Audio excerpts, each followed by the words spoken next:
Normalement, il est prévu pour la foire du livre. Donc, la vente a commencé lundi 25 mars et donc il est prévu pour euh, la foire du livre donc dans quelques jours.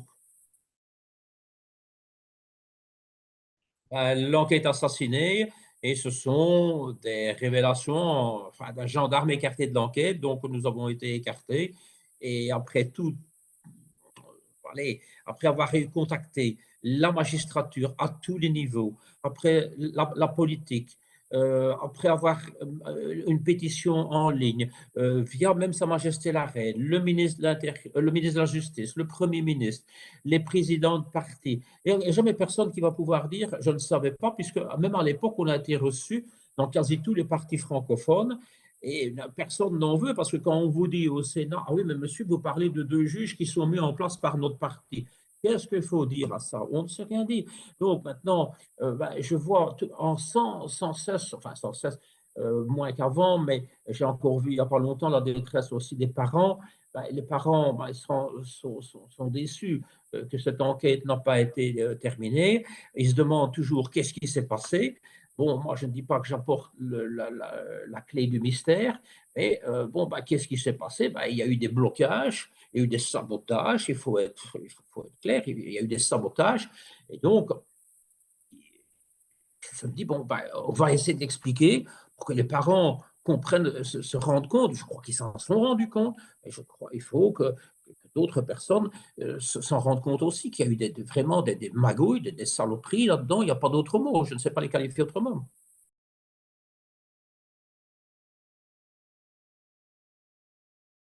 En deux mots, oui, Philippe a toujours été, moi je crois que j'ai connu Philippe sur le pont à Grasse-Sologne, la première fois que je l'ai rencontré, je crois que Philippe a toujours été derrière les parents, où il est sensible à ça.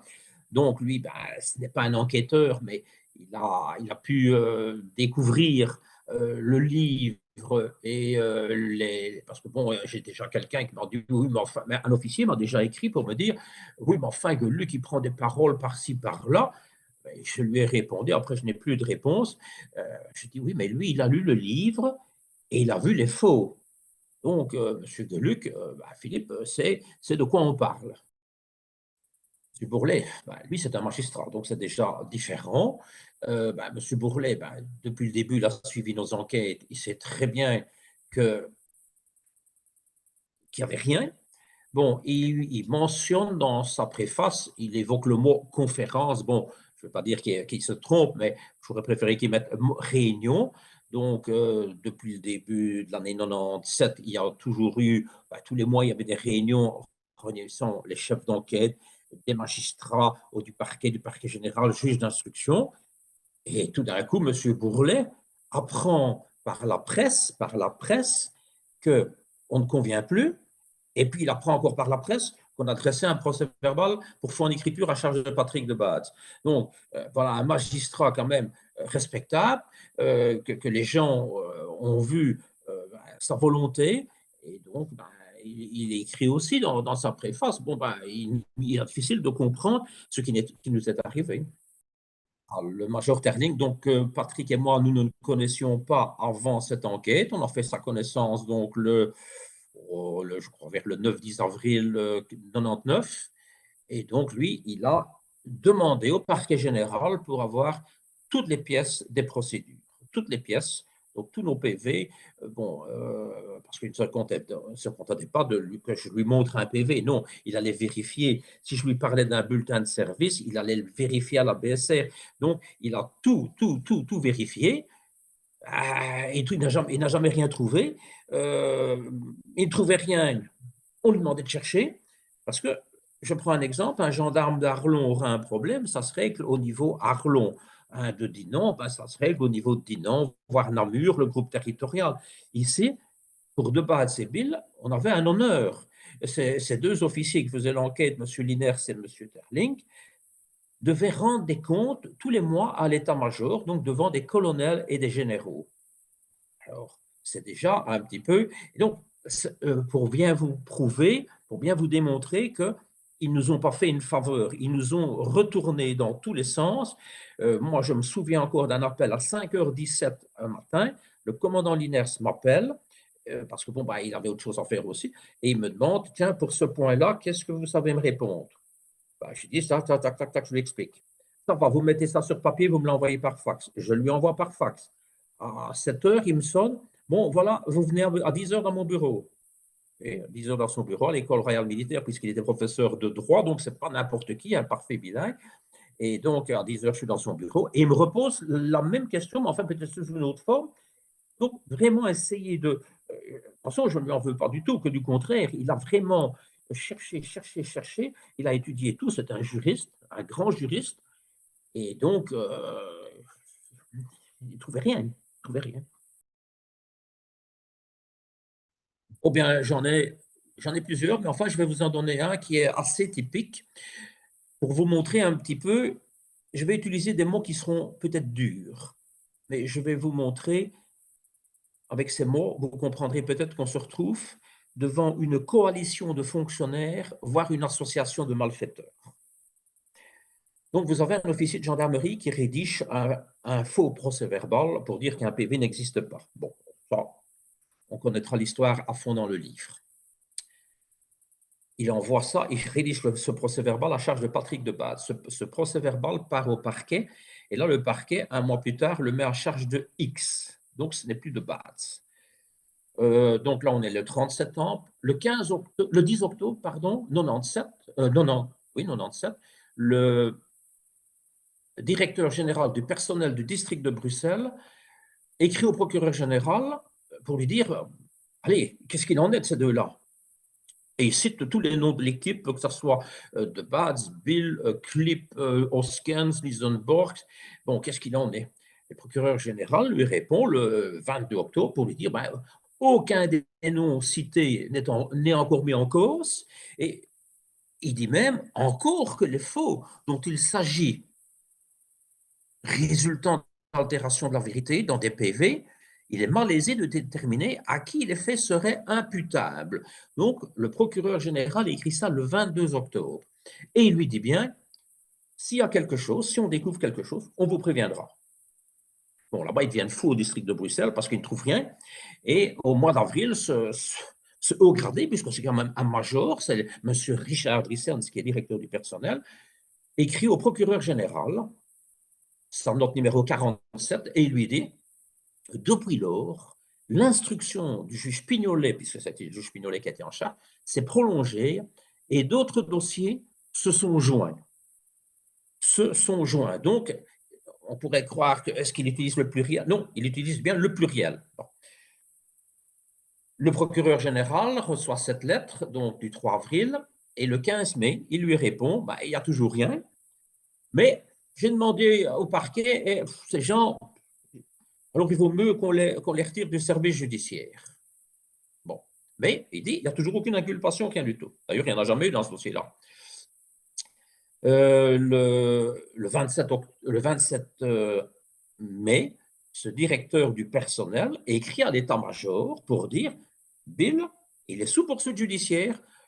Et alors, infraction très grave, mauvaise exécution d'une enquête judiciaire. Donc, il aurait mis faux ou vol ou je ne sais pas quoi, on peut comprendre. Mauvaise exécution d'une enquête judiciaire. Bon. Parce qu'on me reprochait d'avoir mal fait les auditions de X1, moi qui parle flamand. Alors, donc, il faut quand même un peu réfléchir. Alors, le 2 juin, on est appelé à l'échelon supérieur, au groupe territorial, et là, le colonel nous dit, voilà, il y a une lettre du procureur général, et donc vous êtes exclu de la BSR. Vous ne pouvez plus faire d'enquête.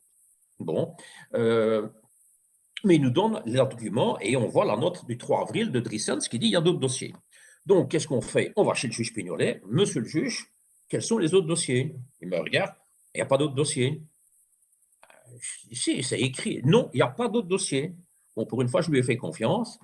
Avant, je l'aimais bien, je l'appréciais, mais maintenant, bon, je me méfiais.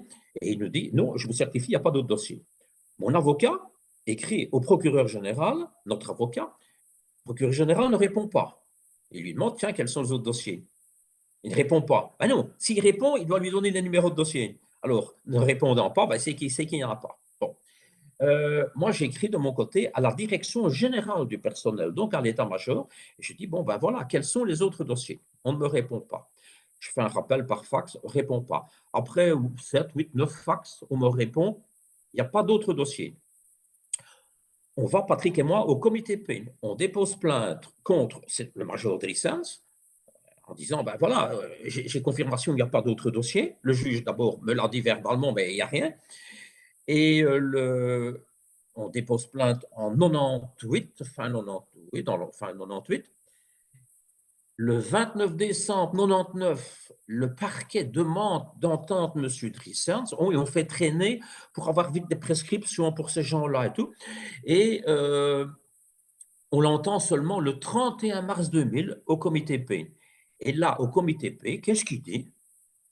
Non, il n'y a pas d'autre dossier. C'est le colonel Brabant, donc le colonel, le patron de la BSR de Bruxelles, qui m'a dit qu'il y avait d'autres dossiers, mais il n'y en a pas d'autres. Je n'ai pas vérifié. Et donc, c'est à lui qu'il faut demander les détails.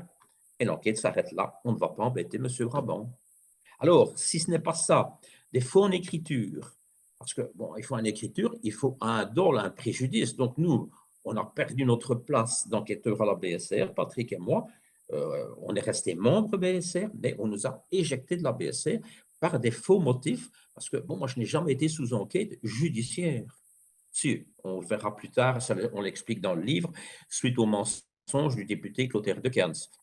Je me suis retrouvé inculpé, mais enfin là, c'était tellement gros le montage, la cabale, que ça ne pouvait pas tenir la route 5 minutes devant un tribunal. Voilà un bel exemple de faux. Après, bon, ben, il y en a d'autres, faits par des magistrats et par des officiers de gendarmerie. Ben, si vous en voulez un deuxième, moi je vous en donne un venant de la magistrature. Alors, quand vous avez une des plus hautes autorités du pays, je ne parle pas de la cassation, je parle de la Cour d'appel de Bruxelles. Quand vous avez un procureur général de Bruxelles qui, le 30 mars 2000, adresse à votre état-major un rapport de 17 pages d'accusation sur les gendarmes de Bats et Bill,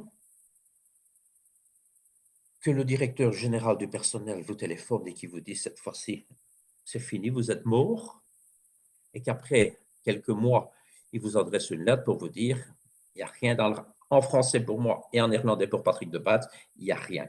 Donc, si maintenant je fermerais ma bouche à tout jamais, si on m'avait fait un seul reproche, s'il y avait eu une faute, on ne serait pas ici maintenant, je n'aurais pas fait de livre, rien du tout. Mais comme moi j'ai la conscience, et Patrick aussi, on a la conscience tranquille, on n'a rien, absolument rien fait, donc, il faut comprendre, donc, quand vous avez allez, une autorité comme ça, et encore, il ne le fait pas n'importe quand, il fait ça 2 mois après un non-lieu. Donc, il y a eu un juge d'instruction qui s'est cassé la tête à chercher, mais enfin bon, il s'amusait bien, ça lui plaisait bien, je ne vais pas utiliser d'autres mots, qu'on pourrait dire c'est vulgaire, mais vraiment, il était très content d'avoir ce dossier, bien qu'il nous disait qu'il en avait marre et qu'il en avait marre et que c'était la pénible, la pire enquête de sa carrière. Mais quand vous avez un juge qui vous dit ça, que le juge lui-même vous fait une fausse ordre, parce que bon, moi je dis, c'est plusieurs personnes. Quand vous avez un juge d'instruction qui vous fait une fausse ordonnance le 18 décembre 98, j'ai M. Bourlet qui a vu ce document et m'a dit, M. Bill, c'est un faux en écriture, ça. Donc, quand vous mettez tous ces gens-là, quand vous mettez tous ces faits-là à côté de l'autre, je ne sais pas, moi, je ne sais pas appeler ça autrement qu'une association. Je suis pas magistrat pour le déterminer, mais je pense qu'on se retrouve devant une coalition de fonctionnaires, une association de malfaiteurs. Parce qu'il faut quand même oser se permettre d'écrire 17 pages d'accusation et qu'il n'y a pas une ligne qui tient la route. Pas une ligne. Bon, un exemple, il dit par exemple, M. Bill n'est pas crédible. Il demande le 30 décembre de mettre une personne sous surveillance téléphonique alors que le numéro de téléphone n'a été connu qu'au mois d'avril. Eh bien, M. Terling et M. Liners ont vérifié ma copie de PV, ils ne se sont pas contentés de ça, ils sont allés le voir à la BSR, et qu'est-ce qui conclut? À la page 3 du procès verbal, à la troisième ligne, il y a le numéro de téléphone. Quand vous avez ce procureur général qui vous écrit, qui écrit à la direction du personnel, enfin à l'état-major, et qui vous dit, ces gendarmes ont entendu monsieur Attel et ils n'ont pas fait de PV, à la page 5 ou 6. Quand vous lisez ça, que vous êtes colonel, vous dites, oh là là, il fait une audition, ils n'ont pas fait de PV. Puis vous allez à la page suivante, Ils n'ont, semble-t-il, pas fait de PV, annexe un tel rapport confidentiel. Bon, ben, on va vite à l'annexe. D'abord, il se trompe de numéro parce qu'il dit l'annexe 14 et c'est à l'annexe 13. Et quand vous allez dans ce rapport, à la page 3, je crois, à la 40e ligne, ben, vous avez le numéro du PV. Alors, comment est-ce possible qu'à tout ce niveau-là, on ait pu monter ça? C'est pas mon rêve maintenant. C'est quoi? Une commission parlementaire, mais pas rien qu'avec des députés. Non, moi je voudrais des magistrats, les plus hauts flics du pays, les plus hauts gradés de la police, des magistrats, mais allez, des hauts magistrats, qu'on balaye toute couleur politique et qu'on nous entende.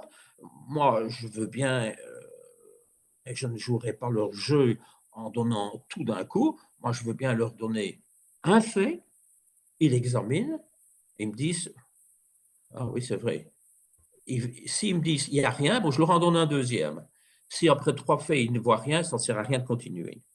Moi, les faits, ils sont là. Les faux, ils sont là. Et un faux en écriture, vous savez, on peut considérer, si maintenant vous faites un article de presse et vous dites que, je ne sais pas moi, en Ukraine, on a tiré 52 obus alors que c'était 152, vous n'avez pas fait un faux en écriture. Il n'y a pas de. Bon, c'est une erreur. Mais quand on vous détruit comme ça, et surtout à ce niveau-là de la magistrature, on fait des faux en écriture pour vous abattre par tous les moyens, quand vous allez, je vais encore vous donner un scoop. À la Chambre du Conseil, malheureusement, c'est dommage que la télévision n'a pas pu entrer, parce que M. José Dessert était là à l'émission. Quand vous avez un juge qui est là et qui vous dit, donc on a le non-lieu normalement, et que le juge Pignolet vous dit, vous savez, Monsieur le Président, vous avez été juge comme moi.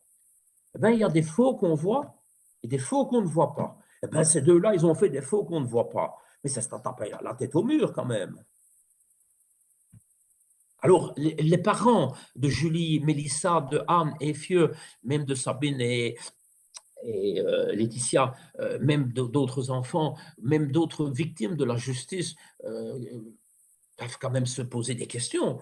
Parce que quand vous voyez un juge qui commence une instruction et qu'en 5 minutes, elle est terminée et qu'il a fait durer 2 ans et demi, il y a de solides questions à se poser. Hein. Et s'amuser, à s'amuser, à s'amuser, à s'amuser. Il a même, on nous a parlé, il voulait même nous mettre un meurtre commis en 1944 sur le dos, donc on n'était pas nés. Et finalement, ben, il a dit, ben, je vais chercher sur vos parents. Et malheureusement, heureusement pour mon père, il n'a rien trouvé, mais le père de Patrick de Batz, là, c'est vraiment un criminel en puissance, parce qu'en 1947, il a commis une infraction du code de la route et il a été condamné à 100 francs d'amende. Et ça, c'est le procès verbal 100 030 de l'inspection de la gendarmerie. Donc, il a vite demandé à l'inspection de la gendarmerie de faire une enquête sur nos parents pour des faits qui n'existaient pas. Alors, je ne sais pas, des gens qui voient ça, qui vivent ça, qu'est-ce qu'ils vont penser? Parce que la justice est débordée, elle n'a pas d'argent, elle n'a pas d'argent. Mais quand on paye des magistrats et des enquêteurs, parce que c'est une enquête qui a coûté de l'argent. Hein.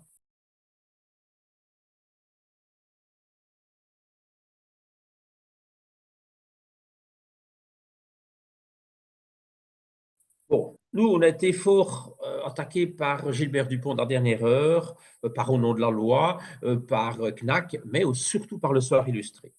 Et quand le 12 septembre 97, messieurs Brewes et Deliège vont chez monsieur Bourlet alors qu'ils ont une réunion avec monsieur Langlois, et il leur apprend qu'il y a eu un PV à charge de base. Et M. Bourlet dit à propos de quoi? Et lui directement, eux directement, puisqu'ils sont bien renseignés à l'antenne de Château, ah, c'est l'histoire de la photo P10. Et Bourlet dit, ben non, regardez. Et il ouvre son ordinateur et il leur fait. Et un des journalistes, là, j'ai un courrier signé de M. Bourlet qui raconte cette histoire. Nom de Dieu, on se fout de nous.